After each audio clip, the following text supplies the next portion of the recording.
Welcome to the Alcohol Minimalist Podcast. I'm your host, Molly Watts. If you want to change your drinking habits and create a peaceful relationship with alcohol, you're in the right place. This podcast explores the strategies I use to overcome a lifetime of family alcohol abuse, more than 30 years of anxiety and worry about my own drinking, and what felt like an unbreakable daily drinking habit. Becoming an alcohol minimalist means removing excess alcohol from your life so it doesn't remove you from life. It means being able to take alcohol or leave it without feeling deprived. It means to live peacefully, being able to enjoy a glass of wine without feeling guilty and without needing to finish the bottle. With science on our side, we'll shatter your past patterns and eliminate your excuses. Changing your relationship with alcohol is possible.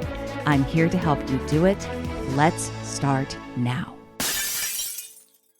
Well, hello and welcome back to the Alcohol Minimalist Podcast. With me, your host, Molly Watts, coming to you from, I'm going to say it's an apprehensive Oregon. I've looked ahead at the 10-day forecast and I got to tell you, there is nothing but rain. High probability of rain every single day, except for a couple of days where we might actually get some mixed snowflakes in the morning, which would be delightful in my opinion. They won't stick around, but they're more fun to look at than raindrops when you've seen lots and lots of raindrops, which we certainly have and will continue to here in Oregon. You know, it is February this month, and February comes right on the heels of mostly dry January. And so for a lot of reasons, it's a kind of a transitional month for many people, for me. And also for me, February 3rd was my mother's birthday. For those of you that don't know, my mother was someone who had a physical dependence on alcohol. And I write about her and her relationship with alcohol in my book, Breaking the Bottle Legacy. And every year, this year especially, she would have been 95. And every year that time and date comes around, I find myself kind of quietly doing the math. And this year, especially because my dad almost made it to 95. He lived until 94.10. And my mom died just after her 81st birthday. And so that was 14 years that she didn't live. But what I really sit with isn't the only years that she didn't live, it's all the years that she spent in active addiction. Years that were more painful than joyful in so many ways. And years that were shaped by shame and secrecy and disconnection, unpredictability, and a deep belief that she was at the mercy of something stronger than herself. My mom was physically dependent on alcohol. She was in that small percentage, roughly 2 to 3% of adults who meet the criteria for alcohol dependence. Withdrawal for her was very real. Her brain had adapted. Her brain and her body required alcohol. By the time that dependence was fully established, it wasn't something that could be addressed through insight or intention alone. It was definitely physiological, it was serious, it required medical support. And in fact, she went to rehab 4 different times, including the last time at the age of 77 when she was in a 9-month residential facility. So I want to be very clear about that. She was physically dependent on alcohol, but she didn't start there, and no one does. Physical dependence develops through a process called neuroadaptation.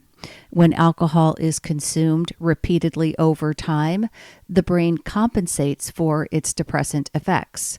Because alcohol enhances inhibitory neurotransmitters and suppresses excitatory signaling, the brain gradually recalibrates its own baseline in order to maintain equilibrium.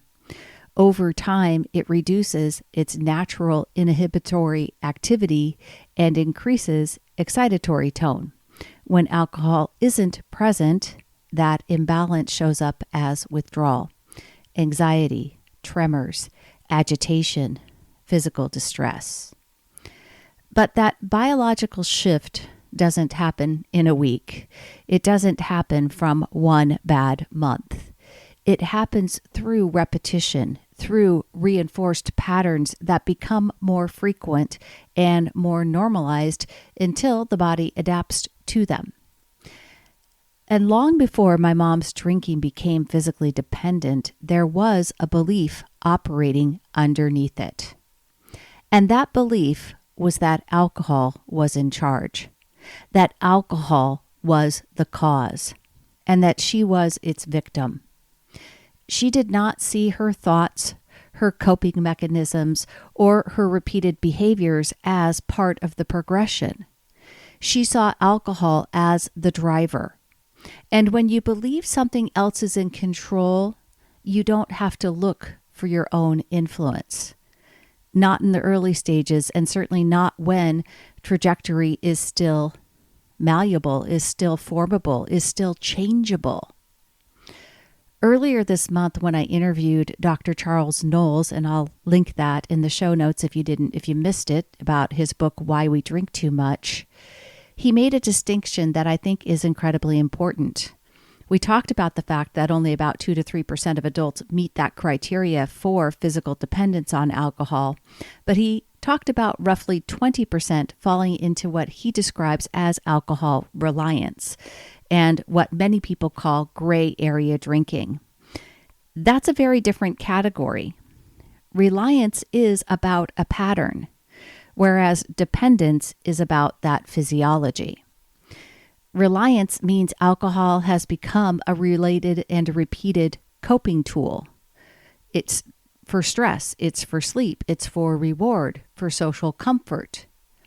There may be consequences, there may be concern, and there may be a sense of losing control at times, but there is not yet physical withdrawal.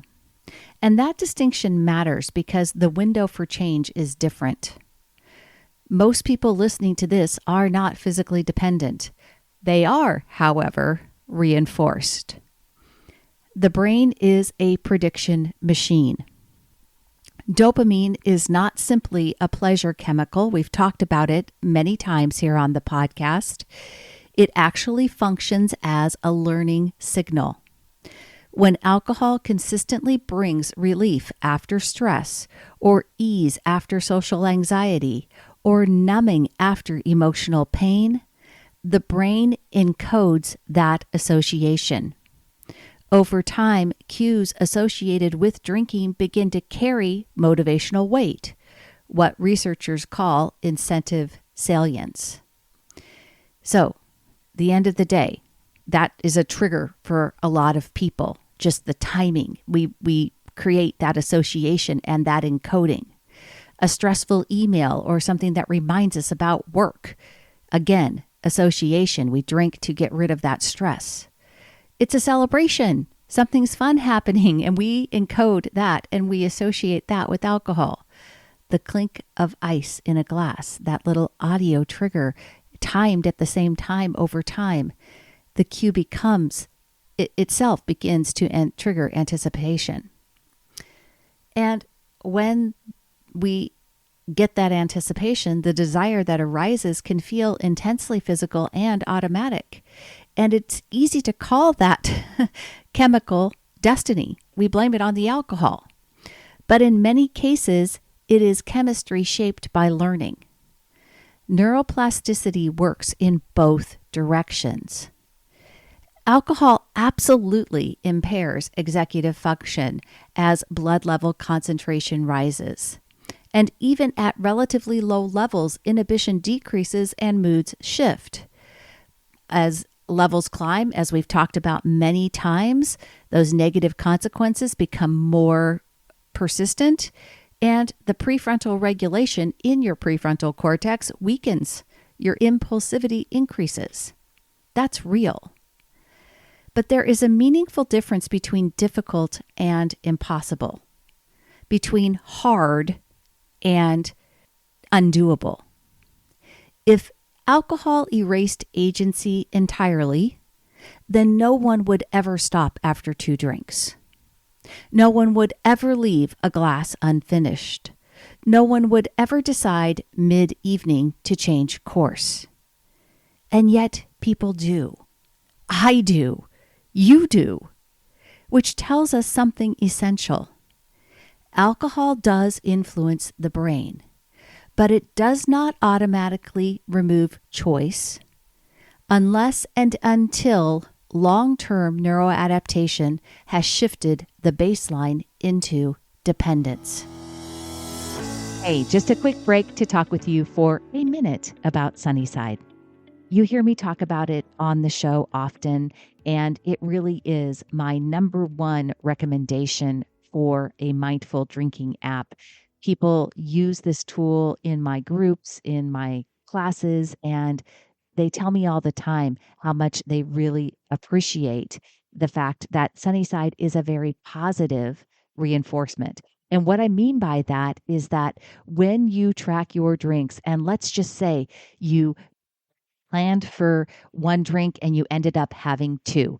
If you're honest and you track that second drink, you're not going to get a message that shames you in any way or reprimands you. You're actually going to get positive reinforcement for tracking a drink that you didn't plan on, and some ideas and some suggestions for maybe going and grabbing a snack or getting some water. Sunnyside is like having a coach in your pocket, and I love that. You can try it for a 15-day free trial. Go to www.sunnyside.co/Molly to get started today. Here's the part that I want you to really listen to, because I talk all the time about thoughts being both prescriptive and descriptive. When we repeatedly tell ourselves, once I start, I just can't stop, that belief strengthens neural expectation. Psychological research on learned helplessness shows us that when individuals perceive a lack of control, they reduce effort, even when control exists. Belief shapes behavior, and behavior reinforces belief. An identity slowly forms around that loop. So belief shapes behavior, and behavior reinforces belief. It's a loop. It's a cycle. My mom eventually crossed into physical dependence.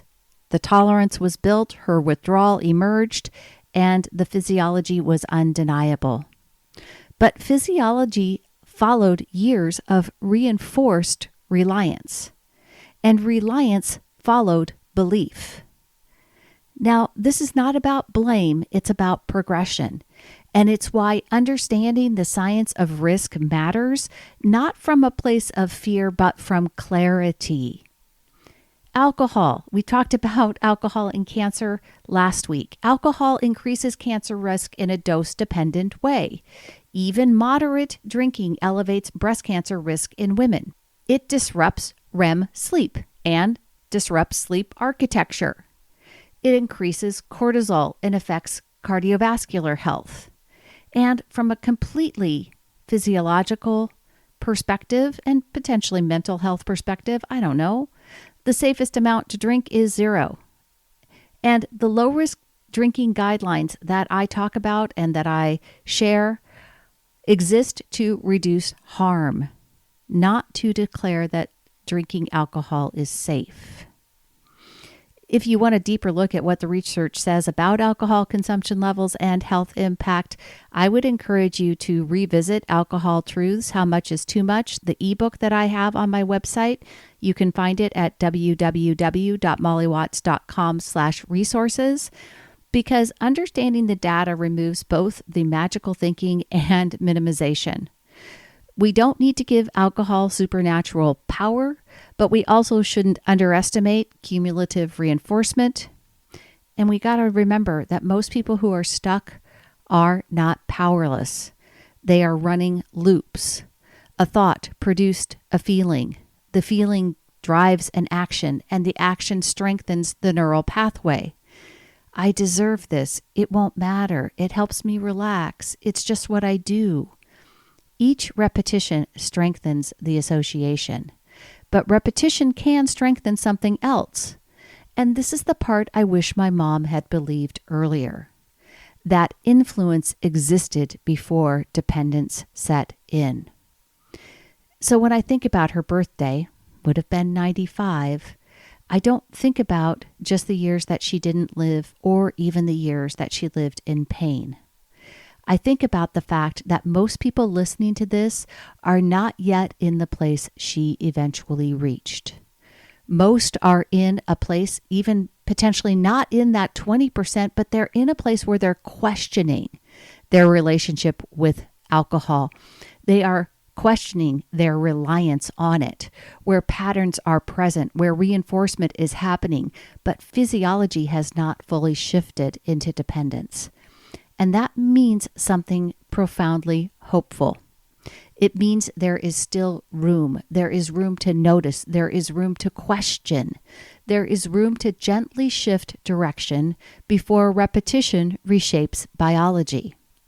Alcohol has influence. It carries risk. It can absolutely lead to dependence through sustained reinforcement. But for most people, the trajectory is not fixed, and the story is not finished. Beliefs quietly guide behavior. If you believe alcohol is in charge, your actions will subtly organize around that belief.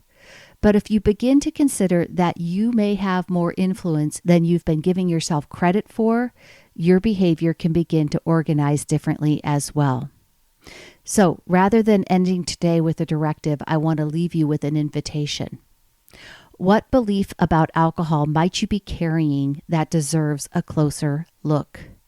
Is there a sentence, a thought that you repeat internally? I need it to relax. It helps me connect. Once I start, I just can't stop. It's just part of who I am. That feels very solid and unquestioned to you. What would happen if you approached that belief not with judgment, but with curiosity?